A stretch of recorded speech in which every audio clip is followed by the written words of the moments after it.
वो इस्लाम को ऊपर रखते हैं या संविधान को ऊपर रखते हैं? नहीं, ये सवाल नरेंद्र मोदी से पूछा जाए, ये सवाल अमित शाह से क्यों नहीं पूछा जाता? आपको मुसलमान दिख गया, बोलो। मैं यही तो कह रहा हूं ना कि आप जिस प्रिमाइस से आते हैं, आपके दिल में बात क्यों पैदा होती है कि मुसलमान से पूछा जाए कि वतन के तुम वफादार हो या नहीं हो? क्या आप ये सवाल करेंगे मौलाना अबुल कलाम आजाद से? क्या आप सवाल करेंगे अल्लामा फजल खैराबादी से? क्या आप सवाल करेंगे जौहर बादरान से? क्या उन उलमाओं से सवाल करेंगे जिन्होंने देश की आजादी के लिए जिहाद का फतवा दिया था? ये क्या बात है? बोलिए, 75 साल की आजादी मना रहे हैं, मगर आपके दिल में अभी भी एक कीड़ा है कि मुसलमान वफादार है या नहीं है। मैंने भारत के संविधान के ऊपर अल्लाह के नाम पर ओथ लिया है। अब इससे बढ़कर अब मुझे आपसे वफादारी की सर्टिफिकेट की जरूरत नहीं है। आप क्या सोचते मुझे उसकी फिक्र नहीं है। मैं ये कह रहा हूं कि देश में मुझे अपने मजहब पर चलने की पूरी इजाजत है। मुझे देश के चप्पे चप्पे से मोहब्बत है। मैं जब तक जिंदा रहूंगा, इस सरजमीन पर रहूंगा, जब अल्लाह की तरफ से वक्त आएगा तो इसी जमीन में चला जाऊंगा। अब इसके बावजूद भी अगर आप मुझसे पूछा जाएंगे कि ये सवाल है, क्या सवाल है? ये तो गलत सवाल है। आपका सवाल उठता ही नहीं चाहिए, प्रेमाइस से गलत है इसका। संविधान पर आपका अकीदा है, संविधान को आप सबसे ऊपर रखते हैं? बिल्कुल, संविधान से देश चलेगा ना। संविधान से देश चलेगा। तो संविधान में आर्टिकल 44 के संदर्भ में आपका क्या ख्याल है? संविधान में शराबबंदी पर आपका क्या पोजीशन है? आप लोग 6:30 बजे के बाद पीते हैं, टून हो जाते हैं, इसलिए आप डायरेक्टिव प्रिंसिपल की बात नहीं करते। बताइए क्यों नहीं करते आप? संविधान में इस बात का जिक्र है कि भारत के जो नेचुरल रिसोर्सेज हैं इक्विटेबल डिस्ट्रीब्यूट होना चाहिए। आज देश की 55% वेल्थ 5% लोगों के पास है, वो डायरेक्टिव प्रिंसिपल भूल गए आप। अनएम्प्लॉयमेंट का जिक्र देश ने किया था 1947 के बाद। हमने कहा था कि वी विल इरेडिकेट पॉवर्टी। आज सबसे बड़े प्रदेश का मुख्यमंत्री कहता है कि भाइयों बहनों अब 23 से 21 साल कर दिए, खुश हो जाओ। डायरेक्टिव प्रिंसिपल में ये चीजें भी हैं। आप 44 की बात करते हैं तो बताइए 44 में आप क्या करना चाहेंगे? गोवा में अगर एक हिंदू भाई और उसकी वाइफ को मेल औलाद नहीं होती है तो वो दूसरी शादी कर सकते हैं। आप यूनिफॉर्म सिविल कोड की बात करते हैं, क्या आप जाकर हिमाचल प्रदेश में एग्रीकल्चर लैंड खरीद सकते हैं? नहीं खरीद सकते। आप यूनिफॉर्म सिविल कोड की बात करते हैं कि हमने संविधान में नॉर्थ ईस्ट के मिजोरम, नागालैंड को, उन स्टेट्स को उनका कल्चरल राइट प्रोटेक्शन का संविधान में इख्तियार दिया। चलिए करके देखिए क्या तमाशा होता है वहां पर। यूनिफॉर्म सिविल कोड की जरूरत नहीं है, मेरा मानना है। इस देश की खूबसूरती उसकी डाइवर्सिटी है। और याद रखिए कि असदुद्दीन ओवैसी को बइज़्ज़त मुसलमान आर्टिकल 29 का जो फंडामेंटल राइट है, मुझे राइट टू कल्चर का प्रोटेक्शन है, मुझे उस पर आप कैसा छीन सकते हैं मुझसे? आप आर्टिकल 29 मुझसे आप नहीं, मेरा सवाल आप दूसरी तरफ ले गए। दोनों ही बार जब मैंने आपसे बात पूछी, मेरा ना मंतव्य था आपसे जब मैंने ये पूछा कि आप इस्लाम को या संविधान को किसको ऊपर रखते हैं, मैंने बहुत पर्पस के साथ वो सवाल किया था, लेकिन आप दूसरी तरफ ले गए। दूसरे जब मैंने आपसे आर्टिकल 44 पूछा, मैं खेत की बात कर रहा हूं, आप खलिहान की बात करने लगते हैं। मैं आपसे पूछ रहा हूं आर्टिकल 44 के संदर्भ में, आप तुरंत उसको दूसरी तरफ, आप 6 बजे के बाद शराब पीना तुम किसके संदर्भ में कह रहे हैं मुझे नहीं मालूम, लेकिन मैं आपसे एक बात जानना चाहता हूं। आप परमिट कीजिए, मैं आपसे एक बात जानना चाहता हूं। इस देश में एक सेकंड, इस देश में एक बाप है, उसके 4 लड़कियां हैं। एक की शादी ईसाई से होती है, एक की शादी मुस्लिम से होती है, एक की शादी पारसी से होती है, एक की शादी हिंदू से होती है जी। वो अपनी चारों बेटियों के लिए बराबर अधिकार चाहता है। वो बाप, उस बाप की क्या गलती है सर, बताइए। अरे कौन रोक रहा है आपको? दीजिए ना। यही तो है 44 सर। अरे सर यही तो है यूनिफॉर्म सिविल कोड। एक मिनट सुनिए। उत्तर प्रदेश में एग्रीकल्चर लैंड में क्या हमारी हिंदू बेटियों को हिस्सा मिल रहा है? क्या उत्तर प्रदेश में मुस्लिम पर्सनल लॉ बोर्ड ने रेजोल्यूशन पास करके दे दिया कि एग्रीकल्चर लैंड में हिस्सा मिलना चाहिए? दीजिए ना। और ये कौन रोक रहा है आपको? करिए ना आप। अच्छा एक बात बताइए, राइट टू विल आप निकाल देंगे क्या? करिए, निकालिए, राइट टू विल निकालिए। क्या कानून की बात कर रहे हैं आप? विल से सब कर दे सकते, निकालिए राइट टू विल, निकालिए आप राइट टू विल नहीं निकालेंगे। आपको लगता है कि ये मुसलमान, अरे छोड़िए ना। आप देश को देखिए पूरा। आपको लगता है नहीं 4 बेटियां हैं, अरे भाई 4 बेटियां हैं, उसको क्या करना है? जैसे आपने कहा कि एक से दूसरी शादी, ठीक है, स्पेशल मैरिज एक्ट में करिए आप शादी, कौन रोक रहा है आपको? मगर मेरा जो कल्चर का प्रोटेक्शन आर्टिकल 29 में है, आप मुझसे क्यों छीनना चाहते हो उसको? मुझे समझ में नहीं आ रहा। और आप ये क्यों गलतफहमी आपको है कि आपका कल्चर अच्छा है और मेरा कल्चर गलत है? ये बिल्कुल गलत है। ये किसने कब कहा कि आपका कल्चर नहीं? ये आपने सवाल करके ही बता रहे हैं। अब आपने कुछ 2 चीजें खुद साबित कर दी। आपने कहा कि असदुद्दीन ओवैसी कभी मुसलमानों का लीडर नहीं बनेगा, लेकिन आपने अभी मुसलमान है आपने खुद ये बता दिया कि एक्चुअली आप किसकी नुमाइंदगी कर रहे हैं? नहीं, अगर मैं बोलूंगा मुसलमानों के बारे में तो क्या मुसलमान क्या मार्स से आए क्या? नहीं, भारत की सरजमीन के है ना। मैं वही कह रहा हूं, बोलना चाहिए भारत के नागरिक है। नहीं, मेरा कल्चर और आपका कल्चर तो हमारा कल्चर है सर। आप मेरा कल्चर हमारा कल्चर क्या कर रहे हैं? मैं आपसे देखिए, वही तो संविधान को समझ नहीं रहे ना आप। अगर आप आर्टिकल 29 पढ़ लीजिए, खोल के जरा पढ़ लीजिए, खोल के आर्टिकल 29। वो सवालात हैं आपके, व्हाट्सएप ग्रुप है वो आपका। वो आर्टिकल 29 में तो कल्चर का प्रोटेक्शन मुझे दिया गया है, आप क्यों छीनना चाहते हो उसको? अच्छा, आपको मालूम कि नॉर्थ ईस्ट स्टेट्स में कल्चर का प्रोटेक्शन दिया गया है? अरे हर जगह का कल्चर इस देश की खूबसूरती है। जब मैंने आर्टिकल 44 की बात की तो आपने कह दिया कि कितनी बच्चियों को उत्तर प्रदेश में जमीन पे हक मिल रहा है। मैं एक बात ये जानना चाहता हूं कि अक्सर इस तरह की बातें करने वाले और समाज के उस तबके की नुमाइंदगी का दम भरने वाले, अगर प्रत्यक्ष नहीं तो परोक्ष रूप से भरने वाले, उनको मैं हमेशा एक स्टेटस में देखता हूं, एफ्लुएंट देखता हूं। वो विदेश से पढ़कर भी आते हैं, मैं आपकी बात नहीं कर रहा हूं, हालांकि आप भी विदेश से पढ़कर आए हैं, लिंकन इन से बैरिस्ट्री आपने पढ़ाई की, मैं आपकी बात नहीं कर रहा हूं, लेकिन वो तमाम लोग मेरे को अफ्लुएंट दिखाई देते हैं। वो जिस तबके की बात होती है सर, वो गरीबी दिखाई देता है। ये भी थोड़ा मुझको आप माजरा समझाएंगे, क्योंकि आप तो सर ऊपर से नीचे तक पूरा मशीन भी देख चुके हैं। आपका सवाल खुल के करिए। आप क्या पूछना चाह रहे, खुल के करिए। मैं आपकी समझ में नहीं आया, नहीं समझ में आया, मुझे नहीं समझ में आया सर। आपकी तरह अक्लमंद होता तो एंकर बन जाता। आर्टिकल 44 की बात करने पर उसको जिन गलियों में घुमाया, मुझको नहीं, गलियों में नहीं, आपने कई सारी चीजें समानांतर रूप से खींची सर। मैं ये कह रहा हूं कि ये होना है तो ये भी साथ में हो जाना चाहिए। वो क्यों नहीं हुआ, फिर ये बात करेंगे, तब ये बात होनी चाहिए। ये जो झमेला है सर, झमेला नहीं, ये तो नहीं होता कि कुछ लोगों ने मुद्दों को हमेशा जिंदा रखा है ताकि उन मुद्दों पर उनकी अपनी खेती बाड़ी पॉलिटिक्स की वो बढ़िया जारी रहे, वो एफ्लुएंट रहे, उनका कुल खानदान कारोबार चलता रहे और वो मुद्दे जस के तस हैं। ये मैं पूछना देखिए, मैं आर्टिकल 44 की मुखालिफत इसलिए कर रहा हूं क्योंकि पिछले लॉ कमीशन को मैंने अपने ओपिनियन पूछे थे तो हमने लिख कर दिया उनको, और आज भी आपसे कह रहा हूं कि आर्टिकल 44 का वायलेशन या आर्टिकल 44 को इंप्लीमेंट करना या जो भी कानून बनाना, उसके खिलाफ हम इसलिए हैं क्योंकि हमारे को राइट टू कल्चर आर्टिकल 29 का हमारा हिस्सा है। हम अपने कल्चर को, जो फंडामेंटल राइट है, फंडामेंटल राइट को आप नहीं छीन सकते मुझसे। आप दिनेश साहब, मेरा फंडामेंटल राइट है। अब आप ये बताइए कि इसमें एफ्लुएंट, उसमें क्या है? भाई मैं ये कह रहा हूं कि आप एफ्लुएंट की बात कर रहे हैं ना, संविधान में डायरेक्टिव प्रिंसिपल लिखा है कि देश के नेचुरल रिसोर्सेज सब में इक्वली डिस्ट्रीब्यूट होनी चाहिए।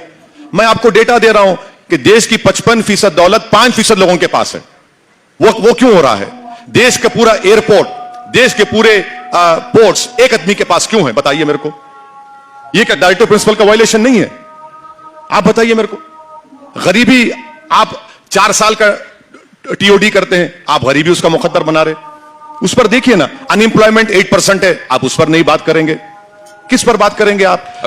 आप सुनिए, इसी तरीके से जनसंख्या नियंत्रण पर भी बात नहीं होना चाहिए। करिए बात आप। हाँ, अच्छा बात किया आपने। 2020 दिसंबर में नरेंद्र मोदी की सरकार ने सुप्रीम कोर्ट को लिखकर एफिडेविट दिया कि 2 चाइल्ड नॉर्म के हम खिलाफ हैं क्योंकि टीएफआर रेट गिर चुका है। अब आप मुझे बोलेंगे, अच्छा परसों जो नेशनल फैमिली हेल्थ सर्वे आया एक महीना भर पहले, उसमें देख लीजिए टीएफआर रेट जो पहले मुसलमानों का था अब कितना है, आप देख लीजिए ना। तीसरी अहम बात यह है कि जो देश के प्रधानमंत्री और भाजपा वाले नहीं बताते हैं कि इस देश में जो डेमोग्राफी है वो किसी विश्व में किसी कंट्री के पास नहीं है। आप उस डेमोग्राफी के लिए क्या कर रहे हैं बताइए ना। छोड़िए ये सब आप जो बातें कर रहे हैं। भाई अगर 50% आबादी हमारी 25 साल से कम उम्र की है, 60% आबादी 45 साल की, तो आपने नौकरियां क्यों नहीं दी उनको?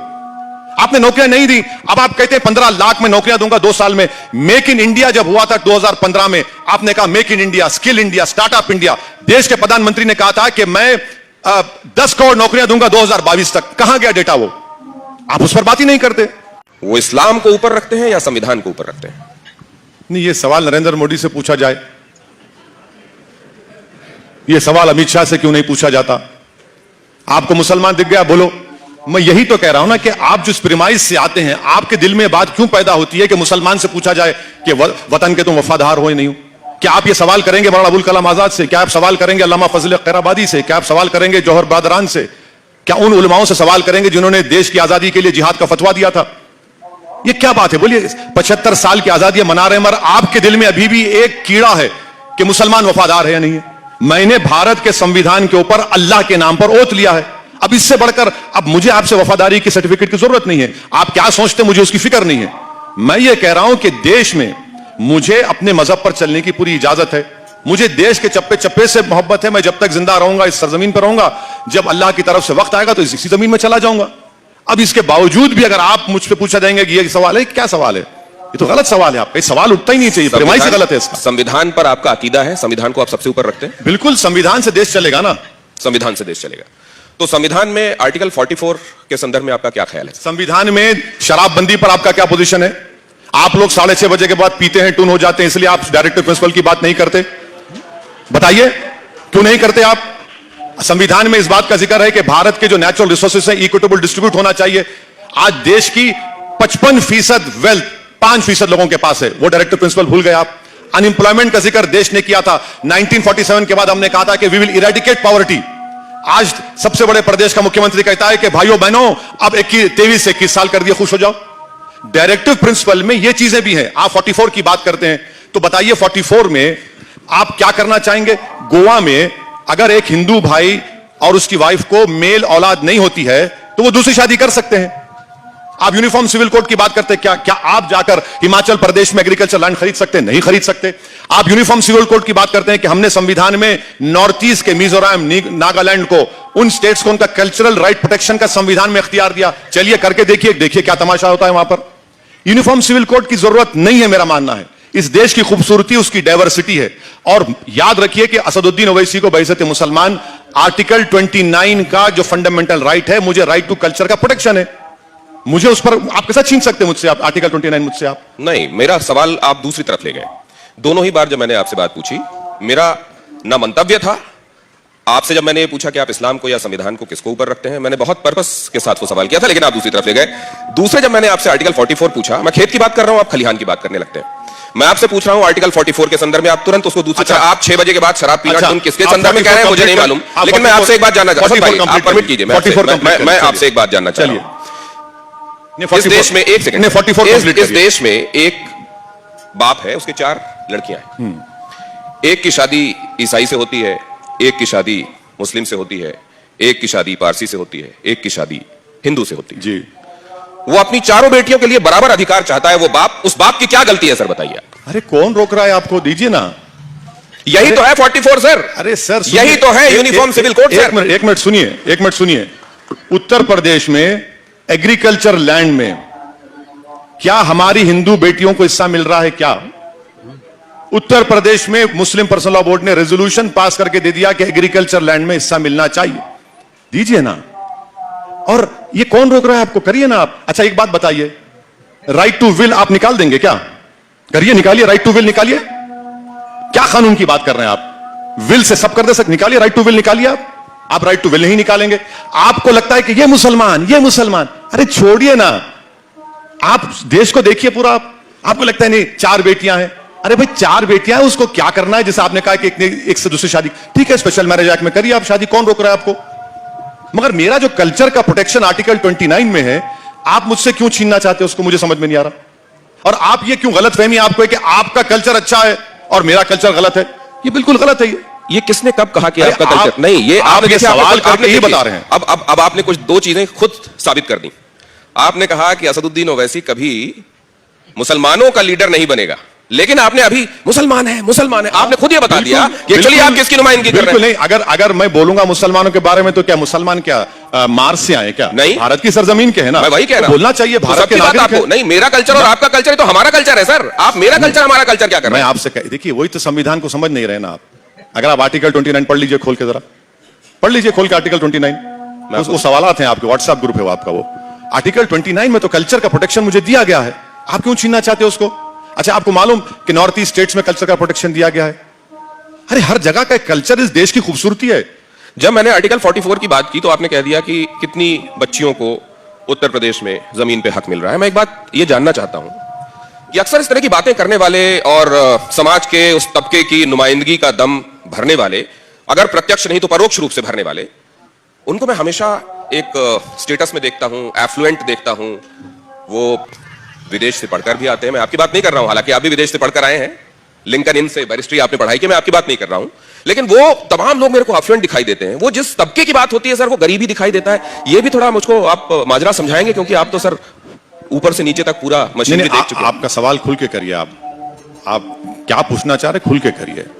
समझ में नहीं आया, नहीं समझ में आया, मुझे नहीं समझ में आया सर। आपकी तरह अक्लमंद होता तो एंकर बन जाता। आर्टिकल 44 की बात करने पर उसको जिन गलियों में घुमाया, नहीं गलियों में नहीं, आपने कई सारी चीजें समानांतर रूप से खींची सर। मैं ये कह रहा हूं कि ये होना है तो ये भी साथ में हो जाना चाहिए। वो क्यों नहीं हुआ, फिर ये बात करेंगे, तब ये बात होनी चाहिए। ये जो झमेला है सर, इसके चक्कर में ये तो नहीं होता कि कुछ लोगों ने मुद्दों को हमेशा जिंदा रखा है ताकि उन मुद्दों पर उनकी अपनी खेती बाड़ी पॉलिटिक्स की वो बढ़िया जारी रहे, वो एफ्लुएंट रहे, उनका कुल खानदान कारोबार चलता रहे और वो मुद्दे जस के तस हैं। ये मैं पूछना देखिए, मैं आर्टिकल 44 की मुखालिफत इसलिए कर रहा हूं क्योंकि पिछले लॉ कमीशन को मैंने अपने ओपिनियन पूछे थे तो हमने लिख कर दिया उनको, और आज भी आपसे कह रहा हूं कि आर्टिकल 44 का वायलेशन या आर्टिकल 44 को इंप्लीमेंट करना या जो भी कानून बनाना, उसके खिलाफ हम इसलिए हैं क्योंकि हमारे को राइट टू कल्चर आर्टिकल 29 का हमारा हिस्सा है।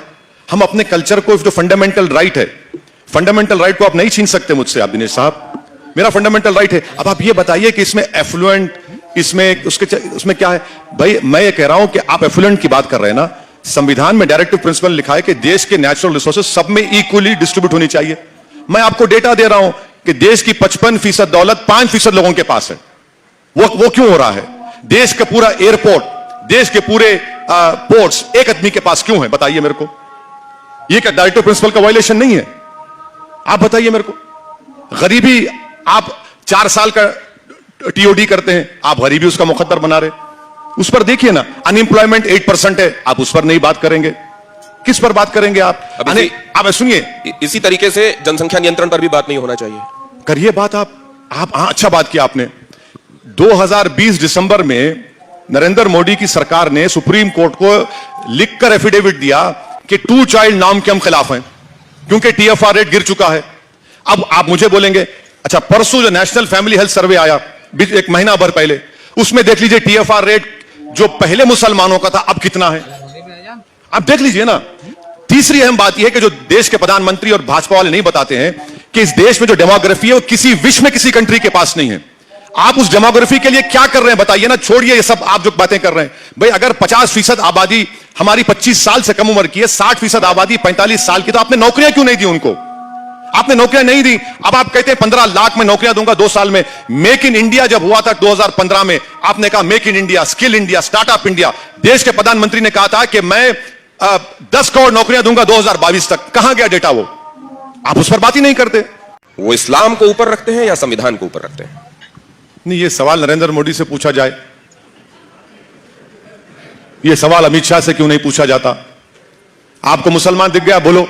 मैं यही तो कह रहा हूं ना कि आप जिस प्रिमाइस से आते हैं, आपके दिल में बात क्यों पैदा होती है कि मुसलमान से पूछा जाए कि वतन के तुम वफादार हो या नहीं हो?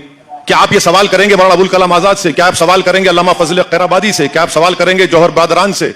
क्या उन उलमाओं से सवाल करेंगे जिन्होंने देश की आजादी के लिए जिहाद का फतवा दिया था? ये क्या बात है? बोलिए। 75 साल की आजादी मना रहे हैं, मगर आपके दिल में अभी भी एक कीड़ा है कि मुसलमान वफादार है या नहीं है। मैंने भारत के संविधान के ऊपर अल्लाह के नाम पर ओथ लिया है। अब इससे बढ़कर अब मुझे आपसे वफादारी की सर्टिफिकेट की जरूरत नहीं है। आप क्या सोचते, मुझे उसकी फिक्र नहीं है। मैं ये कह रहा हूं कि देश में मुझे अपने मजहब पर चलने की पूरी इजाजत है। मुझे देश के चप्पे चप्पे से मोहब्बत है। मैं जब तक जिंदा रहूंगा इस सरजमीन पर रहूंगा, जब अल्लाह की तरफ से वक्त आएगा तो इसी जमीन में चला जाऊंगा। अब इसके बावजूद भी अगर आप मुझ पे पूछा जाएंगे कि ये सवाल है, क्या सवाल है, ये तो गलत सवाल है। आप ये सवाल उठता ही नहीं चाहिए, प्रेमाइस से गलत है इसका। संविधान पर आपका अकीदा है, संविधान को आप सबसे ऊपर रखते हैं? बिल्कुल, संविधान से देश चलेगा ना। संविधान से देश चलेगा। तो संविधान में आर्टिकल 44 के संदर्भ में आपका क्या ख्याल है? संविधान में शराबबंदी पर आपका क्या पोजीशन है? आप लोग 6:30 बजे के बाद पीते हैं, टून हो जाते हैं, इसलिए आप डायरेक्टिव प्रिंसिपल की बात नहीं करते। बताइए क्यों नहीं करते आप? संविधान में इस बात का जिक्र है कि भारत के जो नेचुरल रिसोर्सेज हैं इक्विटेबल डिस्ट्रीब्यूट होना चाहिए। आज देश की 55% वेल्थ 5% लोगों के पास है। वो डायरेक्टिव प्रिंसिपल भूल गए आप। अनएम्प्लॉयमेंट का जिक्र देश ने किया था। 1947 के बाद हमने कहा था कि वी विल इरेडिकेट पॉवर्टी। आज सबसे बड़े प्रदेश का मुख्यमंत्री कहता है कि भाइयों बहनों अब 23 से 21 साल कर दिए, खुश हो जाओ। डायरेक्टिव प्रिंसिपल में ये चीजें भी हैं। आप 44 की बात करते हैं तो बताइए 44 में आप क्या करना चाहेंगे? गोवा में अगर एक हिंदू भाई और उसकी वाइफ को मेल औलाद नहीं होती है तो वो दूसरी शादी कर सकते हैं।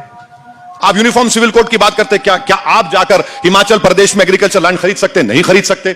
आप यूनिफॉर्म सिविल कोड की बात करते हैं कि हमने संविधान में नॉर्थ ईस्ट के मिजोरम, नागालैंड को, उन स्टेट्स को उनका कल्चरल राइट प्रोटेक्शन का संविधान में इख्तियार दिया। चलिए करके देखिए क्या तमाशा होता है वहां पर। यूनिफॉर्म सिविल कोड की जरूरत नहीं है, मेरा मानना है। इस देश की खूबसूरती उसकी डाइवर्सिटी है। और याद रखिए कि असदुद्दीन ओवैसी को बइज़्ज़त मुसलमान आर्टिकल 29 का जो फंडामेंटल राइट है, मुझे राइट टू कल्चर का प्रोटेक्शन है। मुझे उस पर आप कैसा छीन सकते हैं मुझसे? आप आर्टिकल 29 मुझसे आप नहीं। मेरा सवाल आप दूसरी तरफ ले गए। दोनों ही बार जब मैंने आपसे बात पूछी, मेरा ना मंतव्य था। आपसे जब मैंने ये पूछा कि आप इस्लाम को या संविधान को किसको ऊपर रखते हैं, मैंने बहुत पर्पस के साथ वो सवाल किया था, लेकिन आप दूसरी तरफ ले गए। दूसरे जब मैंने आपसे आर्टिकल 44 पूछा, मैं खेत की बात कर रहा हूं, आप खलिहान की बात करने लगते हैं। मैं आपसे पूछ रहा हूं आर्टिकल 44 के संदर्भ में, आप तुरंत उसको दूसरी अच्छा, तरफ, आप 6 बजे के बाद शराब पीना अच्छा, तुम किसके आप संदर्भ में कह रहे हैं मुझे नहीं 44 मालूम, आप लेकिन मैं आपसे एक बात जानना चाहता हूं, 44 आप परमिट कीजिए, मैं आपसे एक बात जानना चाहता हूं। इस देश में, एक सेकंड, 44 इस देश में एक बाप है, उसके 4 लड़कियां हैं, एक की शादी ईसाई से होती है, एक की शादी मुस्लिम से होती है, एक की शादी पारसी से होती है, एक की शादी हिंदू से होती है जी।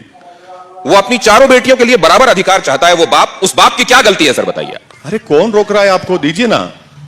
यही तो है 44 सर। अरे सर यही तो है यूनिफॉर्म सिविल कोड सर। एक मिनट सुनिए। उत्तर प्रदेश में एग्रीकल्चर लैंड में क्या हमारी हिंदू बेटियों को हिस्सा मिल रहा है क्या? उत्तर प्रदेश में मुस्लिम पर्सनल लॉ बोर्ड ने रेजोल्यूशन पास करके दे दिया कि एग्रीकल्चर लैंड में हिस्सा मिलना चाहिए, दीजिए ना। और ये कौन रोक रहा है आपको? करिए ना आप। अच्छा एक बात बताइए, राइट टू विल आप निकाल देंगे क्या? करिए, निकालिए, राइट टू विल निकालिए। क्या कानून की बात कर रहे हैं आप? विल से सब कर दे सकते, निकालिए राइट टू विल, निकालिए आप राइट टू विल नहीं निकालेंगे। आपको लगता है कि ये मुसलमान, अरे छोड़िए ना, आप देश को देखिए पूरा। आपको लगता है नहीं 4 बेटियां हैं, अरे भाई 4 बेटियां हैं, उसको क्या करना है? जैसे आपने कहा कि एक से दूसरी शादी, ठीक है, स्पेशल मैरिज एक्ट में करिए आप शादी, कौन रोक रहा है आपको? मगर मेरा जो कल्चर का प्रोटेक्शन आर्टिकल 29 में है, आप मुझसे क्यों छीनना चाहते हो उसको? मुझे समझ में नहीं आ रहा। और आप ये क्यों गलतफहमी आपको है कि आपका कल्चर अच्छा है और मेरा कल्चर गलत है? ये बिल्कुल गलत है। ये किसने कब कहा कि आपका कल्चर नहीं? ये आप ये सवाल करके ही बता रहे हैं। अब आपने कुछ 2 चीजें खुद साबित कर दी। आपने कहा कि असदुद्दीन ओवैसी कभी मुसलमानों का लीडर नहीं बनेगा, लेकिन आपने अभी मुसलमान है आपने खुद ये बता दिया कि एक्चुअली आप किसकी नुमाइंदगी कर रहे हैं? नहीं, अगर मैं बोलूंगा मुसलमानों के बारे में तो क्या मुसलमान क्या मार्स से आए क्या? नहीं, भारत की सरजमीन के है ना। मैं वही कह रहा हूं, बोलना चाहिए भारत के नागरिक हैं। नहीं, मेरा कल्चर और आपका कल्चर तो हमारा कल्चर है सर। आप मेरा कल्चर हमारा कल्चर क्या कर रहे हैं? मैं आपसे देखिए, वही तो संविधान को समझ नहीं रहे ना आप। अगर आप आर्टिकल 29 पढ़ लीजिए खोल के, जरा पढ़ लीजिए खोल के आर्टिकल 29। वो सवालात हैं आपके, व्हाट्सएप ग्रुप है वो आपका। वो आर्टिकल 29 में तो कल्चर का प्रोटेक्शन मुझे दिया गया है, आप क्यों छीनना चाहते हो उसको? अच्छा, आपको मालूम कि नॉर्थ ईस्ट स्टेट्स में कल्चर का प्रोटेक्शन दिया गया है? अरे हर जगह का कल्चर इस देश की खूबसूरती है। जब मैंने आर्टिकल 44 की बात की तो आपने कह दिया कि कितनी बच्चियों को उत्तर प्रदेश में जमीन पे हक मिल रहा है। मैं एक बात ये जानना चाहता हूं कि अक्सर इस तरह की बातें करने वाले और समाज के उस तबके की नुमाइंदगी का दम भरने वाले, अगर प्रत्यक्ष नहीं तो परोक्ष रूप से भरने वाले, उनको मैं हमेशा एक स्टेटस में देखता हूं, एफ्लुएंट देखता हूं। वो विदेश से पढ़कर भी आते हैं, मैं आपकी बात नहीं कर रहा हूं, हालांकि आप भी विदेश से पढ़कर आए हैं, लिंकन इन से बैरिस्ट्री आपने पढ़ाई की, मैं आपकी बात नहीं कर रहा हूं, लेकिन वो तमाम लोग मेरे को एफ्लुएंट दिखाई देते हैं। वो जिस तबके की बात होती है सर, वो गरीबी दिखाई देता है। ये भी थोड़ा मुझको आप माजरा समझाएंगे, क्योंकि आप तो सर ऊपर से नीचे तक पूरा मशीन देख चुके हैं। आपका सवाल खुल के करिए, आप क्या पूछना चाह रहे, खुल के करिए। मैं आपकी समझ में नहीं आया, नहीं समझ में आया, मुझे नहीं समझ में आया सर। आपकी तरह अक्लमंद होता तो एंकर बन जाता। आर्टिकल 44 की बात करने पर उसको जिन गलियों में घुमाया, नहीं गलियों में नहीं, आपने कई सारी चीजें समानांतर रूप से खींची सर। मैं ये कह रहा हूं कि ये होना है तो ये भी साथ में हो जाना चाहिए। वो क्यों नहीं हुआ, फिर ये बात करेंगे, तब ये बात होनी चाहिए। ये जो झमेला है सर, इसके चक्कर में ये तो नहीं होता कि कुछ लोगों ने मुद्दों को हमेशा जिंदा रखा है ताकि उन मुद्दों पर उनकी अपनी खेतीबाड़ी पॉलिटिक्स की वो बढ़िया जारी रहे, वो एफ्लुएंट रहे, उनका कुल खानदान कारोबार चलता रहे और वो मुद्दे जैसे तस रहे। ये मैं पूछना चाहता हूं। देखिए, मैं आर्टिकल 44 की मुखालिफत इसलिए कर रहा हूं क्योंकि पिछले लॉ कमीशन को मैंने अपने ओपिनियन पूछे थे तो हमने लिख कर दिया उनको। और आज भी आपसे कह रहा हूं कि आर्टिकल 44 का वायलेशन या आर्टिकल 44 को इंप्लीमेंट करना या जो भी कानून बनाना, उसके खिलाफ हम इसलिए हैं क्योंकि हमारे को राइट टू कल्चर आर्टिकल 29 का हमारा हिस्सा है। हम अपने कल्चर को, जो फंडामेंटल राइट है, फंडामेंटल राइट को आप नहीं छीन सकते मुझसे। आप दिनेश साहब, मेरा फंडामेंटल राइट है। अब आप ये बताइए कि इसमें एफ्लुएंट, उसमें क्या है? भाई मैं ये कह रहा हूं कि आप एफ्लुएंट की बात कर रहे हैं ना, संविधान में डायरेक्टिव प्रिंसिपल लिखा है कि देश के नेचुरल रिसोर्सेज सब में इक्वली डिस्ट्रीब्यूट होनी चाहिए। मैं आपको डेटा दे रहा हूं कि देश की 55% दौलत 5% लोगों के पास है। वो क्यों हो रहा है? देश का पूरा एयरपोर्ट, देश के पूरे पोर्ट्स एक आदमी के पास क्यों है? बताइए मेरे को। ये क्या डायरेक्टिव प्रिंसिपल का वायलेशन नहीं है? आप बताइए मेरे को। गरीबी, आप 4 साल का टीओडी करते हैं, आप गरीबी उसका मुकद्दर बना रहे, उस पर देखिए ना। अनएम्प्लॉयमेंट 8% है, आप उस पर नहीं बात करेंगे। किस पर बात करेंगे आप? आप सुनिए, इसी तरीके से जनसंख्या नियंत्रण पर भी बात नहीं होना चाहिए। करिए बात आप। अच्छा बात किया आपने। 2020 दिसंबर में नरेंद्र मोदी की सरकार ने सुप्रीम कोर्ट को लिखकर एफिडेविट दिया कि 2 चाइल्ड नॉर्म के हम खिलाफ हैं क्योंकि टीएफआर रेट गिर चुका है। अब आप मुझे बोलेंगे अच्छा, परसों जो नेशनल फैमिली हेल्थ सर्वे आया एक महीना भर पहले, उसमें देख लीजिए TFR रेट जो पहले मुसलमानों का था अब कितना है, आप देख लीजिए ना। तीसरी अहम बात यह है कि जो देश के प्रधानमंत्री और भाजपा वाले नहीं बताते हैं कि इस देश में जो डेमोग्राफी है वो किसी विश्व में किसी कंट्री के पास नहीं है। आप उस डेमोग्राफी के लिए क्या कर रहे हैं बताइए ना, छोड़िए ये सब आप जो बातें कर रहे हैं। भाई अगर 50% आबादी हमारी 25 साल से कम उम्र की है, 60% आबादी 45 साल की, तो आपने नौकरियां क्यों नहीं दी उनको? आपने नौकरियां नहीं दी। अब आप कहते हैं 15 लाख में नौकरियां दूंगा 2 साल में। मेक इन इंडिया जब हुआ था 2015 में, आपने कहा make in India, skill India, startup India. देश के प्रधानमंत्री ने कहा था कि मैं 10 करोड़ नौकरियां दूंगा 2022 तक। कहां गया डेटा वो? आप उस पर बात ही नहीं करते। वो इस्लाम को ऊपर रखते हैं या संविधान को ऊपर रखते हैं? नहीं, ये सवाल नरेंद्र मोदी से पूछा जाए, ये सवाल अमित शाह से क्यों नहीं पूछा जाता? आपको मुसलमान दिख गया, बोलो। मैं यही तो कह रहा हूं ना कि आप जिस प्रिमाइस से आते हैं, आपके दिल में बात क्यों पैदा होती है कि मुसलमान से पूछा जाए कि वतन के तुम वफादार हो या नहीं हो? क्या आप ये सवाल करेंगे मौलाना अबुल कलाम आजाद से? क्या आप सवाल करेंगे अल्लामा फजल खैराबादी से? क्या आप सवाल करेंगे जौहर बरदरान से? क्या उन उलमाओं से सवाल करेंगे जिन्होंने देश की आजादी के लिए जिहाद का फतवा दिया था?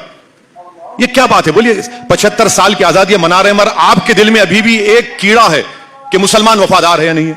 मैंने भारत के संविधान के ऊपर अल्लाह के नाम पर ओथ लिया है। अब इससे बढ़कर अब मुझे आपसे वफादारी की सर्टिफिकेट की जरूरत नहीं है। आप क्या सोचते हैं मुझे उसकी फिक्र नहीं है। मैं ये कह रहा हूं कि देश में मुझे अपने मजहब पर चलने की पूरी इजाजत है। मुझे देश के चप्पे चप्पे से मोहब्बत है। मैं जब तक जिंदा रहूंगा, इस सरजमीन पर रहूंगा, जब अल्लाह की तरफ से वक्त आएगा तो इसी जमीन में चला जाऊंगा। अब इसके बावजूद भी अगर आप मुझसे पूछा जाएंगे कि ये सवाल है, क्या सवाल है, ये तो गलत सवाल है। आपका सवाल उठता ही नहीं चाहिए, प्रेमाइश से गलत है इसका। संविधान पर आपका अकीदा है, संविधान को आप सबसे ऊपर रखते हैं? बिल्कुल, संविधान से देश चलेगा ना। संविधान से देश चलेगा। तो संविधान में आर्टिकल 44 के संदर्भ में आपका क्या ख्याल है? संविधान में शराबबंदी पर आपका क्या पोजीशन है? आप लोग 6:30 बजे के बाद पीते हैं, टून हो जाते हैं, इसलिए आप डायरेक्टिव प्रिंसिपल की बात नहीं करते। बताइए क्यों नहीं करते आप? संविधान में इस बात का जिक्र है कि भारत के जो नेचुरल रिसोर्सेज हैं इक्विटेबल डिस्ट्रीब्यूट होना चाहिए। आज देश की 55% वेल्थ 5% लोगों के पास है, वो डायरेक्टिव प्रिंसिपल भूल गए आप। अनएम्प्लॉयमेंट का जिक्र देश ने किया था 1947 के बाद। हमने कहा था कि वी विल इरेडिकेट पॉवर्टी। आज सबसे बड़े प्रदेश का मुख्यमंत्री कहता है कि भाइयों बहनों अब 23 से 21 साल कर दिए, खुश हो जाओ। डायरेक्टिव प्रिंसिपल में ये चीजें भी हैं। आप 44 की बात करते हैं तो बताइए 44 में आप क्या करना चाहेंगे? गोवा में अगर एक हिंदू भाई और उसकी वाइफ को मेल औलाद नहीं होती है तो वो दूसरी शादी कर सकते हैं। आप यूनिफॉर्म सिविल कोड की बात करते हैं, क्या आप जाकर हिमाचल प्रदेश में एग्रीकल्चर लैंड खरीद सकते हैं? नहीं खरीद सकते। आप यूनिफॉर्म सिविल कोड की बात करते हैं कि हमने संविधान में नॉर्थ ईस्ट के मिजोरम, नागालैंड को, उन स्टेट्स को उनका कल्चरल राइट प्रोटेक्शन का संविधान में इख्तियार दिया। चलिए करके देखिए क्या तमाशा होता है वहां पर। यूनिफॉर्म सिविल कोड की जरूरत नहीं है, मेरा मानना है। इस देश की खूबसूरती उसकी डाइवर्सिटी है। और याद रखिए कि असदुद्दीन ओवैसी को बइज़्ज़त मुसलमान आर्टिकल 29 का जो फंडामेंटल राइट है, मुझे राइट टू कल्चर का प्रोटेक्शन है, मुझे उस पर आप कैसा छीन सकते हैं मुझसे? आप आर्टिकल 29 मुझसे आप नहीं, मेरा सवाल आप दूसरी तरफ ले गए। दोनों ही बार जब मैंने आपसे बात पूछी, मेरा ना मंतव्य था आपसे, जब मैंने ये पूछा कि आप इस्लाम को या संविधान को किसको ऊपर रखते हैं, मैंने बहुत पर्पस के साथ वो सवाल किया था, लेकिन आप दूसरी तरफ ले गए। दूसरे जब मैंने आपसे आर्टिकल 44 पूछा, मैं खेत की बात कर रहा हूं, आप खलिहान की बात करने लगते हैं। मैं आपसे पूछ रहा हूं आर्टिकल 44 के संदर्भ में, आप तुरंत उसको दूसरी तरफ। आप 6 बजे के बाद शराब पीना किसके संदर्भ में कह रहे हैं मुझे नहीं मालूम, लेकिन मैं आपसे एक बात जानना चाहता हूं, आप परमिट कीजिए, मैं आपसे एक बात जानना चाहता हूं। इस देश में एक सेकंड, इस देश में एक बाप है, उसके 4 लड़कियां हैं। एक की शादी ईसाई से होती है, एक की शादी मुस्लिम से होती है, एक की शादी पारसी से होती है, एक की शादी हिंदू से होती है जी। वो अपनी चारों बेटियों के लिए बराबर अधिकार चाहता है। वो बाप, उस बाप की क्या गलती है सर, बताइए। अरे कौन रोक रहा है आपको? दीजिए ना। यही तो है 44 सर। अरे सर यही तो है यूनिफॉर्म सिविल कोड। एक मिनट सुनिए। उत्तर प्रदेश में एग्रीकल्चर लैंड में क्या हमारी हिंदू बेटियों को हिस्सा मिल रहा है? क्या उत्तर प्रदेश में मुस्लिम पर्सनल लॉ बोर्ड ने रेजोल्यूशन पास करके दे दिया कि एग्रीकल्चर लैंड में हिस्सा मिलना चाहिए? दीजिए ना। और ये कौन रोक रहा है आपको? करिए ना आप। अच्छा एक बात बताइए, राइट टू विल आप निकाल देंगे क्या? करिए, निकालिए, राइट टू विल निकालिए। क्या कानून की बात कर रहे हैं आप? विल से सब कर दे सकते, निकालिए राइट टू विल, निकालिए आप राइट टू विल नहीं निकालेंगे। आपको लगता है कि ये मुसलमान, अरे छोड़िए ना। आप देश को देखिए पूरा। आपको लगता है नहीं 4 बेटियां हैं, अरे भाई 4 बेटियां हैं, उसको क्या करना है? जैसे आपने कहा कि एक से दूसरी शादी, ठीक है, स्पेशल मैरिज एक्ट में करिए आप शादी, कौन रोक रहा है आपको? मगर मेरा जो कल्चर का प्रोटेक्शन आर्टिकल 29 में है, आप मुझसे क्यों छीनना चाहते हो उसको? मुझे समझ में नहीं आ रहा। और आप ये क्यों गलतफहमी आपको है कि आपका कल्चर अच्छा है और मेरा कल्चर गलत है? ये बिल्कुल गलत है।